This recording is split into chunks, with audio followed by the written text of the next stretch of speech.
Hey guys, how's it going? Welcome back to another video on the channel where today we have got the 4-4-2 and we're testing out to see why this is the most stable formation in my opinion in FIFA 20 this year. So if you want to see more formation vids, do drop a thumbs up. If you do find it useful, make sure you drop a like on the video. Make sure to subscribe button as well if you are new to the channel. So going into the 4-4-2, now it is a very simple formation. Back four, two centre mids, left and right midfielder and two strikers. And instantly what jumps out at me is it's just a very simple formation to use. It's a very easy formation to use. What I would say is if you're someone that is maybe struggling at FIFA and you're playing and you're bouncing between formations and you're not finding anything that works, I think the 4-4-2 is a really great place for you to land on. Reason why is because it is such an easy formation to use. It's not complicated. There's no cams, there's no CDMs, there's no wingers, there's no like left and right forwards, there's no specific positions that are like specialist. It's a very simple, easy formation to use. You know, all you've got is your two central midfielders, your left and right midfielders that link up. You know, it's a very easy formation to use, very simple. It's not very complicated. Moving forward, as I said, going forwards attacking wise, it's very easy. You know, you could use this as a front six. You could use your two midfielders, your wide players, and your two strikers. You could attack as a front six. Or if you wanted to, you can tell those two CDMs to stay back while attacking and just let the wide players and the strikers go forward. So it's a formation that's quite easy to adapt to as well, because but the fact that it's all kind of easy to use, it's all straight lines, it's very simple to use. And I think if you're someone that's maybe even not very good at the game, you know, if you're someone that's maybe in Division 9, Division 10, Division 8, and you're maybe not very good at the game, I think 4-4-2 is a great formation to use. It's a formation that me personally, I always fall back to. If I'm struggling at FIFA and I kind of feel like something's missing from my game, I always go back to 4-4-2 and use it as like a template to say, okay, and use it as like a test to say if my attacking's fine, if my defensive style is fine, and if I feel like my attacking's not good in this formation, then I will, off of that, go into a more attacking formation. So it's a good formation I always use. It's a very stable formation. It's a good formation to use going forwards to kind of work out what you need in your game to improve. But with that being said, instructions wise, these were the instructions that I found were the most effective for this 4-4-2. I didn't really change too much in terms of tactics and instructions.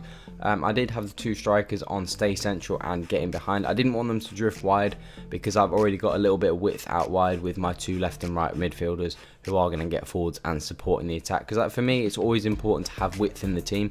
Even if they don't like get involved in the play, I think it's always important to have some sort of width. If it's wide cams, if it's wide mids, if it's wingers, I always feel like it's important to have some sort of width in your team. That is a must in my opinion. But because we've got that, I want the strikers to stay central, and the strikers going to do their damage in the box, so you don't want them drifting out wide. My left and right midfielders, pretty much kept them basic as my support runs. I just moved to getting behind. I want them to get forwards. I want them to join the attack and make those runs in behind. Obviously they're coming from a little bit deeper, so you are going to have to be a little bit more controlled with your play and not rush your play so much. Because they're not wingers or they're not forwards, they are coming from a deeper position, so it's going to take them a little bit more time to make those darting runs in behind. So what's needed when you play this formation is you're going to have to play a little bit more of a reserve style of play. You're going to have to really just build the ball up, not slow, but you're also going to have to be mindful, as I said, that your wide players need time to get in behind because they're coming from the same position as your mids. They're not going to be darting in behind as quickly as your wingers because they need time to get up there. But I kept everything else the same. I didn't move the defensive support off to like come back on defense because we've got fullbacks behind. We only need to have them on basic. It's not necessary for them to come back on defense because then it's going to make your formation too defensive, in my opinion. Width wise, again, I decided to keep them on just the balance because it's always important to have that width. I don't want them to cut inside and make everything too congested. You could have them on stay wide. That is an option. I didn't try that, but that is an option that could work because if you do want to have that width, and make sure you always have that width in your team, keeping them on stay wide is an interesting one. It's an interesting one, especially if you're playing an opponent that doesn't utilise fullback. So if he's playing a back three, for example, or if you notice in the game that maybe his fullbacks are bombing on a lot, I think playing stay wide is quite an interesting tactic to use if you can understand what your opponent is playing. Midfielder wise, I kept them on balance because they're playing as central midfielders. I kept them on balance because I want them to have a role attacking and defending. What's important with these two midfielders is they're not attacking mids, they're not defensive mids, they're box to box midfielders. So this is a position that's important when it comes to personnel. You need to have the right personnel in the team. Me using Firmino and Allen is not the right personnel for this team, so maybe that's a little bit on my part for using this formation with the players I've got. Someone like that second in form, Nainggolan, if some of you guys know that I've got, is a great player to have because he can attack, he can defend. Obviously, playing as a centre mid, we want him to get forward and be able to help in attack, but we need him to help in defence as well. You could, if you in this position, we have Allen, you could always have one of your midfielders on drop between defenders, and then you can have one player going back. But the whole point of this formation is for it to be like a stable, simple, easy to use formation. So I've tried to kind of streamline the tactics to make it as simple as possible, and just kind of, it's more a formation to test where your game is and see where your game is. So we decided to keep everything pretty much as standard, just on cover centre as always, because we've got width in the team. We don't need them to get out there and cover the wings. And fullback wise, I decided to actually leave them on balanced because we've got the wide midfielders that are going to have basic defensive support. They are going to drop in if our fullback goes forwards. Our wide players are going to at least drop in and cover the passing lanes. They're not necessarily going to drop into a right back slot. If you wanted that to happen, if you wanted to have your fullbacks going forwards, you could have your wide players on comeback on defence, and they would slot into that right back position when your fullback goes forwards. I don't really want that. I just, again, I want to try and keep it as simple and as basic and balanced as possible.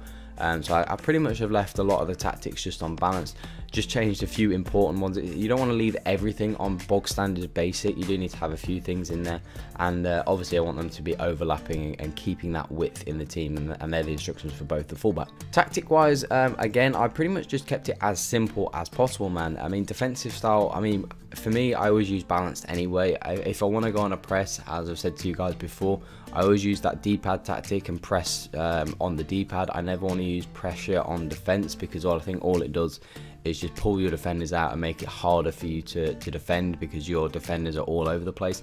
And as I said, this is a formation that we want to keep and use, and it's be stable and balanced. So we don't want to be pulling players out of position. We want it to be simple. We want it to be just very solid. That's the whole point of this formation. So I've decided to leave that unbalanced. Width wise, it's quite interesting because actually the graphic is 442, so it gives you a good idea as what your team will look like. If we go super wide like that, it's gonna work, because obviously it's gonna mean we're gonna keep that width. So now we don't need to have stay wide on our wingers, but it's very easy to play through that. You can see the holes that are in the team, and the thing that's important that I see in this is the holes between your two centre backs. If somebody's using two strikers up front like that formation is, you can see that it's just going to be very easy for the opponent to make runs in between your centre backs. So width wise, I decided to keep it on 5. I'd rather give up a little bit on the width. Because we've got our fullbacks there, because we've got some wingers out there, I think having it a little bit more narrow is not the end of the world. Depth wise, 6 for me is always the depth that I always choose to play on. It's the depth that I personally am most comfortable on. I think if you guys want some help, I think 6 is the best. It depends more on your personnel. I think, as I've always said to you before, if you've got like quick defenders, if you've got defenders that are pretty pacey, obviously the higher depth you can play, your defenders will be able to recover because they've got more pace. So I always play on 6 depth. If we were to play a little bit higher, you can again see where the two strikers are. They're pretty much part of our back four there, and it's just very one straight ball and they'll be in. So we don't want to go too high, but we don't want to go too deep, because then it's going to make it a little bit difficult to get out. I tried it a little bit deeper. I tried on like 4 depth. The problem is that then it is quite difficult to attack, because you don't have like because it's not the most attacking formation, because it is quite a balanced, simple formation to use. It does make your team pretty solid defensively, but then it makes it pretty poor attacking wise. It makes it difficult to get forward. So I think 6 depth is about the right thing to go for.